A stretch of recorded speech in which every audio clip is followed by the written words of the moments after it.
Assalamualaikum warahmatullahi wabarakatuh. Yang terhormat Ibu Profesor Dr. Diah Yuli Setiarini, MSI, dosen pengampu mata kuliah Manajemen Pemasaran, serta teman-teman yang saya banggakan. Pada kesempatan kali ini, kami akan mempresentasikan materi saluran distribusi atau channel management. Namun sebelum itu, perkenalkan nama saya Kelenzia Nimasra Radia dengan NIM 2208 1020 1023. Adapun rekan saya, Saya Erna Distiana dengan NIM 2208 1020101026 serta Saya Jovita Lena Winata dengan NIM 2208 1020 1029. Saya Tanaya Ninda Pranoto dengan NIM 2208 1020 1035. Saya Rani Marisa Dewiyanti dengan NIM 2208 1020 1039. Saya Indah Putri Vinanti dengan NIM 2208 1020 1040. baik, untuk materi pertama, kami persilahkan Jovita Helena Winata mempresentasikan. Apa itu saluran distribusi atau channel management? Menurut para ahli, yang pertama Michael J. Edsel, saluran distribusi terdiri dari serangkaian lembaga yang melakukan semua kegiatan yang dilakukan untuk menyalurkan produk dan status pemilikannya dari produsen ke konsumen akhir atau pemakai bisnis. Yang kedua, menurut Suhardi Sigit, saluran distribusi adalah perantara-perantara para pembeli dan penjual yang dilalui oleh perpindahan barang, baik secara fisik maupun perpindahan milik sejak dari produsen hingga ke tangan konsumen. Sebuah perusahaan dalam mendistribusikan barangnya dapat menggunakan salah satu atau lebih dari cara penyaluran. Next. Adapun macam-macam saluran distribusi. Dalam mendistribusikan suatu barang, produsen dapat memilih melalui berbagai saluran alternatif. Biasanya produsen akan memilih saluran yang memberikan kontribusi dan efisiensi biaya. Saluran dikatakan efektif bila dalam proses penyaluran barang ke konsumen berjalan dengan lancar, tidak ada hambatan yang berarti dan tidak membutuhkan energi yang besar. Karena jika dalam menyalurkan membutuhkan waktu yang lama, tentu akan banyak pihak yang dirugikan. Menurut William C. Stanton 2012, saluran distribusi dibedakan menjadi tiga, yaitu distribusi untuk barang konsumsi, untuk barang industri, dan untuk jasa. Ketiga jenis tersebut tentunya membutuhkan saluran distribusi yang berbeda karena pasar yang dituju dan hambatannya juga berbeda. Jenis saluran distribusi dapat dibedakan di antaranya sebagai berikut, yaitu yang pertama, saluran distribusi untuk barang konsumen. Penjualan barang konsumen ditunjukkan untuk pasar konsumen. Terdapat 5 macam saluran dalam menyalurkan barang konsumen, yaitu yang pertama dari produsen ke konsumen. Produsen melakukan saluran secara langsung kepada konsumen dengan menjual barang dari rumah atau melalui pos yang nantinya akan langsung diterima oleh konsumen. Bentuk saluran distribusi ini merupakan bentuk saluran yang paling pendek dan paling sederhana karena tanpa melalui perantara yang berarti. Oleh karena itu, saluran ini disebut sebagai saluran langsung. Seperti contohnya yaitu pada perusahaan penerbitan buku biasanya menjual buku dari sekolah-sekolah atau dari kampus-kampus secara langsung. Yang kedua adalah produsen ke pengecer lalu ke konsumen. Pengecer besar langsung melakukan pembelian kepada produsen. Pengecer besar bertindak sebagai perantara sekaligus sebagai pengecer dan juga penyalur industri. Ada pula beberapa produsen yang mendirikan toko sehingga dapat langsung melayani konsumen. Yang ketiga adalah dari produsen ke pedagang besar lalu ke pengecer dan ke konsumen. Di sini produsen hanya melayani penjualan dalam jumlah yang besar kepada pedagang besar saja, tidak menjual kepada pengecer.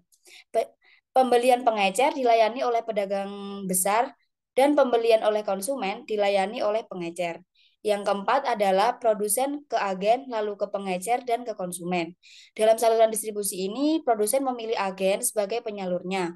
Sasaran penjualannya terutama ditunjukkan kepada para pengecer besar. Misalnya, produsen makanan menggunakan broker untuk memasukkan kue ke pengecer besar seperti supermarket atau pengecer kecil seperti toko kecil. Yang terakhir adalah produsen ke agen, ke pedagang besar, ke pengecer, lalu ke konsumen. Saluran distribusi ini, produsen sering menggunakan agen sebagai perantara untuk menyalurkan barangnya kepada pedagang besar yang kemudian menyalurkannya ke para pengecer kecil. Agen yang terlihat dalam saluran ini terutama agen penjualan. Mungkin bisa di next.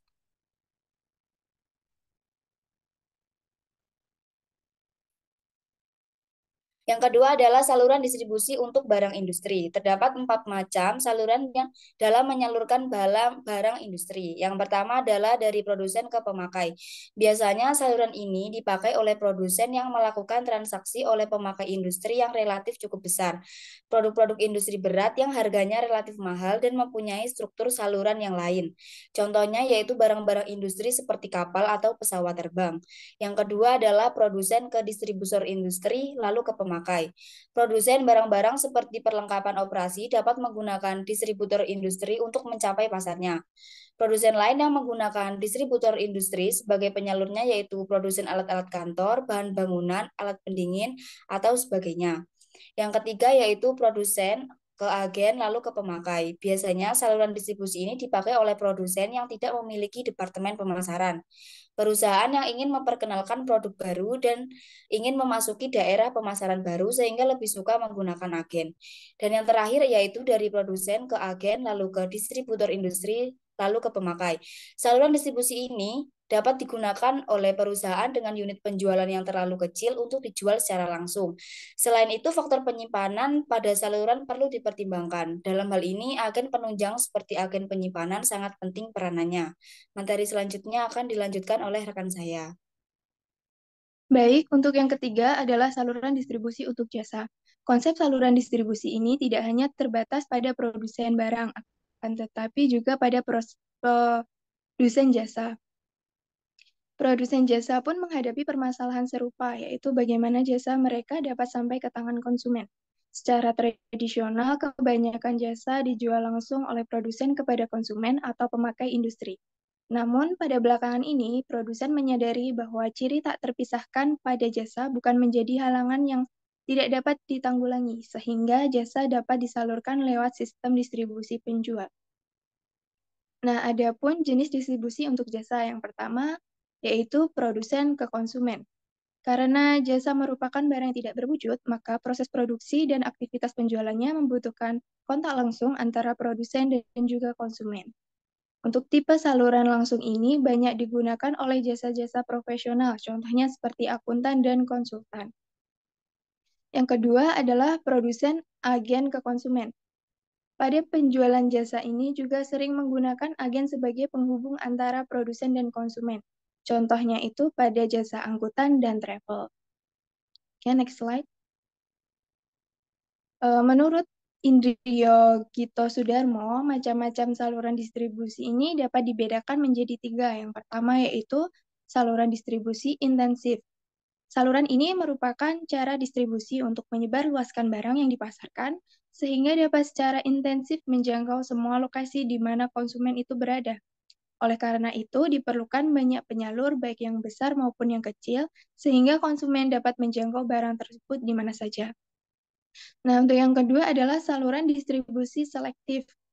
Saluran distribusi ini merupakan cara distribusi dalam menyalurkan barang ke beberapa penyalur saja yang terpilih. Jadi, dalam hal ini penyalur jumlahnya cukup terbatas atau bisa dibilang sedikit. Nah, untuk membatasi jumlah penyalur ini biasanya diadakan seleksi oleh perusahaan yang memasarkan barang tersebut. Yang terakhir adalah saluran distribusi eksklusif. Untuk saluran distribusi ini merupakan bentuk saluran yang hanya menggunakan penyalur yang bersifat eksklusif atau sangat terbatas jumlahnya. Bahkan pada umumnya hanya ada satu penyalur tunggal untuk satu daerah tertentu. Contohnya itu pada penerbitan buku yang hanya menggunakan penyaluran tunggal. Untuk materi selanjutnya akan dilanjutkan oleh rekan saya. Selanjutnya adalah memilih saluran distribusi. Memilih saluran distribusi bagi suatu perusahaan merupakan hal yang sangat penting untuk dipertimbangkan karena dalam memilih saluran distribusi dapat menentukan kenyamanan konsumen dalam mengonsumsi barang pada suatu perusahaan. Next.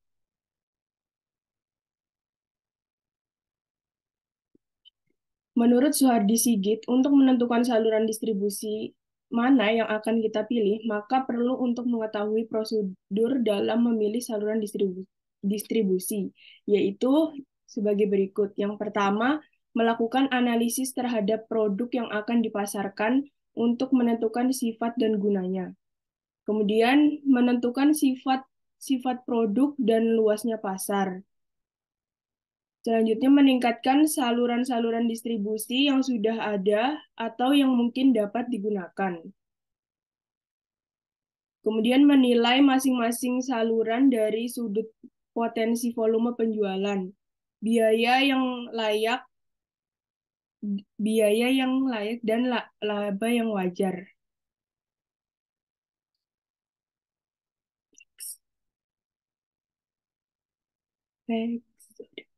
Melakukan market survey untuk mengetahui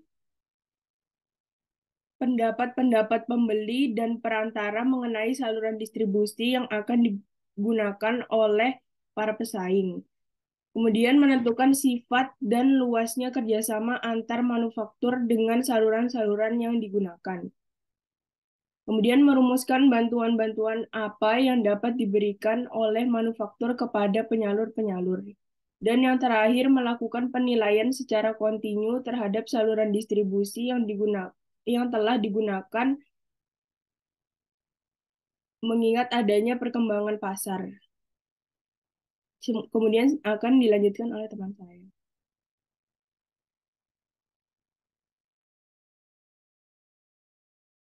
Yang selanjutnya yaitu fungsi saluran distribusi. Next. Fungsi saluran distribusi yang pertama ada fungsi pertukaran yang terdiri dari fungsi pembelian. Fungsi pembelian merupakan usaha memilih barang-barang yang dibeli untuk dijual kembali atau digunakan sendiri dengan harga, pelayanan dari penjual, dan kualitas tertentu. Yang selanjutnya ada fungsi penjualan, yaitu fungsi penjualan adalah fungsi yang bertujuan menjual barang atau jasa yang diperlukan sebagai sumber pendapatan untuk menutup semua biaya untuk mendapatkan laba. Fungsi ini dilakukan oleh pedagang besar sebagai alat pemasarannya bagi produsennya. Fungsi selanjutnya yaitu pengambilan risiko. Fungsi pengambilan risiko adalah fungsi menghindari dan mengurangi risiko terhadap semua masalah dalam pemasaran. Dalam penyaluran barang, biasanya pedagang besar memberikan jaminan tertentu baik kepada pengecer maupun produsennya. Next. Di sini ada fungsi penyedia fisik. Yang pertama, ada fungsi pengumpulan. Sebagai alat penyaluran perantara yang melakukan pengumpulan barang-barang dari berbagai macam sumber. Fungsi pengumpulan ini sangat membantu dalam meningkatkan efisiensi penyaluran, terutama untuk barang-barang konsumen seperti makanan. Fungsi selanjutnya yaitu fungsi penyimpanan. Fungsi ini menciptakan faedah waktu karena melakukan penyesuaian antara penawaran dengan permintaannya. Contohnya, jika ada barang-barang yang sifatnya mudah rusak, maka perlu tempat penyimpanan khusus, seperti buah-buahan. Selanjutnya, fungsi pemilihan. Fungsi ini dilakukan oleh penyalur dengan cara menggolong-golongkan, memeriksa, dan menentukan jenis barang yang disalurkan. Jadi, harus dipilih jenis dan kualitasnya dari barangnya. Jenis barang konsumsi akan berbeda penyalurannya dengan barang industri. Biasanya, kualitas barang dapat dibedakan menjadi 3 tingkatan, yaitu kualitas baik, kualitas sedang, dan kualitas rendah. Selanjutnya, fungsi pengangkutan. Fungsi ini merupakan fungsi pemindahan barang dari tempat barang dihasilkan ke tempat barang dikonsumsikan. Pengangkutan yang baik memungkinkan perluasan pasar dan memungkinkan pula spesialisasi dalam industri yang akan berakibat produksi secara besar-besaran. Contohnya, transportasi bus dan kereta api. Kedua sarana transportasi sampai saat ini masih dianggap menguntungkan. Next. Selanjutnya ada fungsi penunjang. Fungsi ini bersifat membantu menunjang terlaksananya fungsi-fungsi yang lain. Fungsi yang pertama yaitu fungsi pelayanan sesudah pembelian. Dapat disebutkan bahwa barang atau produk seperti sepeda motor sangat memerlukan pelayanan sesudah pembeli mengenai harga jual, reparasi, ketersediaan, dan kemudahan memperoleh alat-alat atau suku cadang, harga suku cadang. Sehingga banyak sedikitnya pelayanan yang diberikan oleh penjual sesudah pembelian akan mempengaruhi keputusan dalam pembeliannya. Fungsi selanjutnya yaitu fungsi pembelanjaan. Kedua belah pihak, baik konsumen maupun produsen, memerlukan sumber pembelanjaan yang bisa didapat dari penjual, penyedia dengan cara membayar kredit. Sumber pembelanjaan tersebut dapat pula diperoleh dari pemilik gudang umum dengan cara membayar sewa di kemudian hari sampai barang yang disimpan telah terjual. Fungsi selanjutnya yaitu penyebaran informasi. Berbagai macam informasi diperlukan dalam penyaluran barang karena dapat membantu untuk menentukan sumbernya. Dengan sejumlah informasi dapat diukur seberapa jauh kepentingan pembeli, penjual, atau lembaga lain dalam saluran distribusi. Misalnya toko swalayan, toko grosir. Fungsi yang terakhir yaitu koordinasi saluran. Fungsi ini dilakukan untuk mengkoordinasi semua lembaga yang terlibat dalam saluran distribusi dan sangat berkaitan dengan fungsi penyebaran informasi. Fungsi koordinasi ini tidak hanya mengkoordinasi lembaga saluran saja, namun juga mengkoordinasi fungsi-fungsi lainnya. Selanjutnya akan dilanjutkan oleh rekan saya. Yang selanjutnya adalah konflik saluran distribusi. Channel konflik atau konflik saluran merupakan perselisihan atau ketidaksepakatan di antara perusahaan anggota dalam saluran distribusi mengenai peran atau tujuan distribusi tersebut.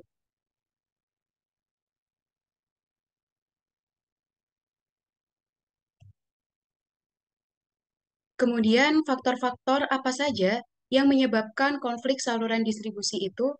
Yang pertama, adanya ketidakkeselarasan sasaran. Sasaran perusahaan berbeda dengan saluran-saluran distribusi. Misalnya, kebijakan perusahaan menetapkan harga yang murah bagi konsumen akhir dengan mengejar omset yang sangat banyak, tetapi saluran distribusi ingin mendapatkan keuntungan tinggi per satuan unit. Kemudian yang kedua, adanya ketidakkejelasan peran perusahaan dan saluran distribusi. Perusahaan menjual produk ke pasar sasaran yang besar dengan mengarahkan para tenaga penjualnya. Sementara itu, saluran distribusi juga menjual secara gencar ke pasar sasaran yang sama. Dengan demikian, terjadi konflik peran antara kedua belah pihak. Kemudian yang ketiga, perbedaan persepsi. Persepsi yang dimiliki perusahaan bertolak belakang dengan persepsi saluran distribusi. Misalnya, perusahaan memiliki persepsi bahwa pelanggan akan melakukan pembelian produk sebesar-besarnya menjelang Hari Raya Idul Fitri, sehingga menghendaki saluran distributor melakukan persediaan dalam jumlah yang besar pula. Di sisi lain, saluran distribusi memiliki persepsi lain, karena mereka berpikir bahwa pada masa tersebut akan muncul para pedagang musiman yang akan menawarkan produk sama, sehingga tidak perlu menambah persediaan. Kemudian yang terakhir adanya ketergantungan perantara kepada perusahaan. Ketergantungan yang tinggi saluran distribusi kepada perusahaan, terutama saluran distribusi eksklusif, menciptakan konflik yang cukup tinggi. Ketidaksesuaian keputusan harga dan jaminan dari pihak perusahaan yang diperlakukan kepada saluran distribusi eksklusif dapat menyebabkan saluran distribusi menjadi pesimis dan tidak agresif dalam program penjualannya.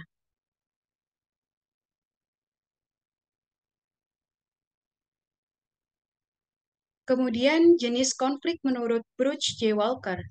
Yang pertama ada konflik horizontal atau horizontal konflik. Menunjukkan konflik yang terjadi antara perantara pada tingkat distribusi yang sama. Penyebab konflik ini adalah akibat scramble merchandising, yaitu kebiasaan pedagang perantara menganiragamkan persediaan produk-produk mereka dengan menambahkan jenis produk yang baru yang non-tradisional. Misalnya seperti supermarket. Sekarang ini telah menampilkan atau menjual pula alat-alat kecantikan, obat-obatan, pakaian, majalah, dan berbagai macam makanan lainnya. Akibatnya, para pengecer-pengecer lainnya menjadi terjepit, hingga timbullah konflik yang tidak diinginkan.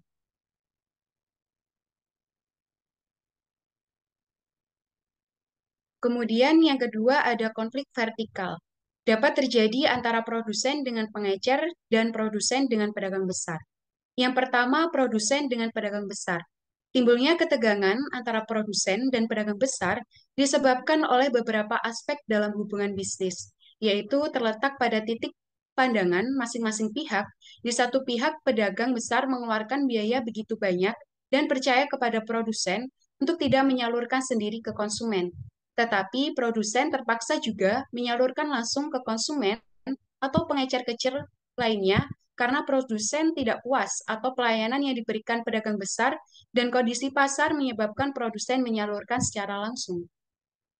Kemudian yang kedua ada produsen dengan pengecer. Timbulnya karena keduanya merasa berkepentingan dan mempunyai senjata dalam menyalurkan barang-barang ke konsumen akhir.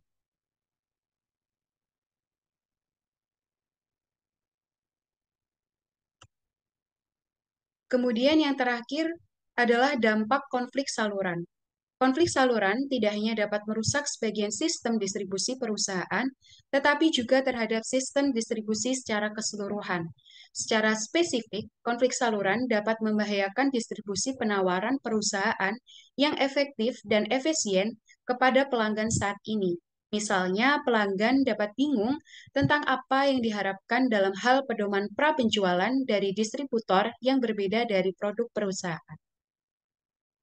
Baik, sekian pemaparan materi kali ini. Sebelum itu, izinkan saya berpantun terlebih dahulu. Malam-malam pergi ke kota, jangan lupa beli alpukat. Demikian presentasi dari kita, semoga bisa bermanfaat. Wassalamualaikum warahmatullahi wabarakatuh.